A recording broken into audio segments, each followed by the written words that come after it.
আজৰাত মুখ্যমন্ত্ৰীৰ উদ্যমিতা আঁচনিৰ চেক বিতৰণ 7 সহস্ৰাধিক মহিলালৈ 10,000 টকাৰ চেক মুখ্যমন্ত্ৰীৰ উদ্যমিতা আঁচনিৰ অধীনত লাখপতিৰ পৰা মহালাখপতিলৈ উন্নীত হৈছে মহিলা মহিলাৰ ভিতৰত 8 লাখ মহিলাই ইতিমধ্যে বছৰত 1 লাখ টকা উপাৰ্জন কৰা আৰম্ভ কৰিছে তেওঁলোকক আমি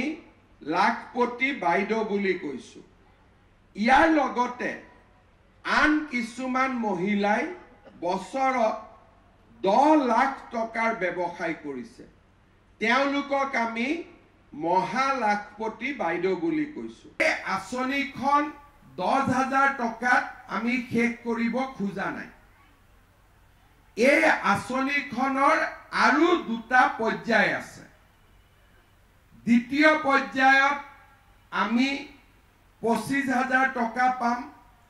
বেংকেও তাত 12,500 দিব চৰকাৰে 12,500 দিব আৰু বেংকৰ পৰা লোৱা টকাটোত কোনো সুদ নাথাকে তাৰ মানে সুদৰ খৰচখিনিও চৰকাৰে দিব মুখ্যমন্ত্ৰী হিমন্ত বিশ্ব শৰ্মাই মহিলাসকলক বুজাই দিলে বিজেপি চৰকাৰ থাকিলেহে আঁচনিসমূহৰ সুবিধা পাই থাকিব 4 সন্তান হলে মহিলাই লাভ নকৰিব উদ্যমিতা আঁচনিৰ সুবিধা যে 10,000 টকা আমি পালো অলৰেডি আমাৰ ঘৰত 3টা সন্তান আছে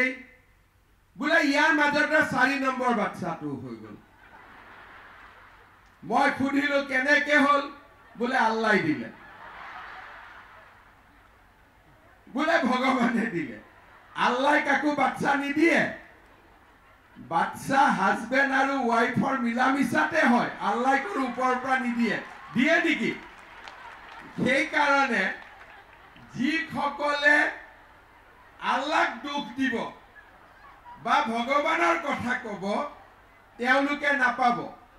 3টা লৈকে ঠিক আছে নে 2টা কব লাগে মই 3টা কৈ দিছো যে যি নহয় আৰু এটা চৰ্ত আছে 25,000 পাবলৈ আকৌ বিজেপি চৰকাৰো হ'ব লাগিব নে নাই বিজেপি চৰকাৰ হ'ব নে নহব আজৰত জমিয়তৰ মুৰব্বী মৌলানা মেহমুদ মাদানী সন্দৰ্ভত পুনৰ সৰব মুখ্যমন্ত্ৰী হিমন্ত বিশ্ব শৰ্মা ফালতু মানুহৰ খবৰ ৰখাটো মোৰ কাম নহয় উচতনিমূলক মন্তব্য কৰা হলে মাদানীক গ্ৰেপ্তাৰ কৰিলোহেঁতেন কৰি থাকাটো আমাৰ কাম নেকি তেনেকে কত মাদানী আহিব কত মাদানী যাব তো মাদানীক পিছা কৰি থাকাটো আমাৰ কাম নহয় কিন্তু আমি লক্ষ্য কৰি আছিলো যে যদি কিবা প্ৰভোকেটিভ ষ্টেটমেন্ট দিয়ে জেলত ভৰাই দিম এনে আৰু এটা মাদানী ক'ত গৈছে মই মোৰ ল'ৰা ছোৱালী খবৰ ৰাখিম নে মাদানীৰ খবৰ ৰাখিম খবৰ যদি ৰাখিব লাগে আপোনাৰ খবৰ ৰাখিম মাদানীৰ কিয় খবৰ ৰাখিব লাগে ফালতু মানুহৰ খবৰ ৰাখাটো মোৰ কাম নহয় নহয় এজাক বৰষুণতে যোৰাবাটত সৃষ্টি হোৱা ভয়ংকৰ বান পৰিস্থিতিৰ সন্দৰ্ভত মেঘালয়লৈ দুখ ঠেলি মুখ্যমন্ত্ৰীয়ে ক'লে মেঘালয়ৰ পানীৰ বাবে যোৰাবাটত হয় বান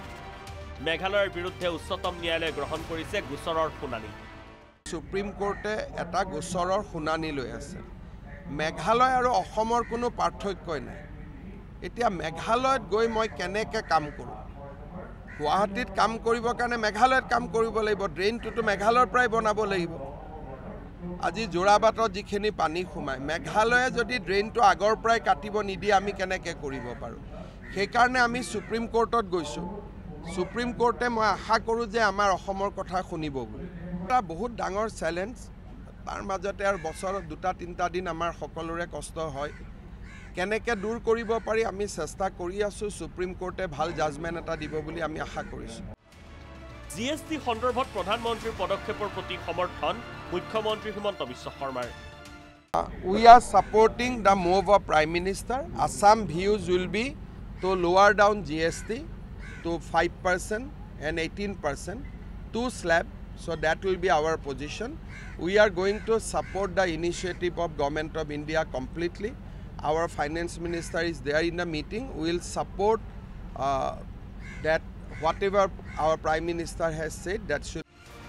Video journalist Raju Raskar সহযোগত আসিক হুসেনৰ ৰিপৰ্ট প্ৰাগ নিউজ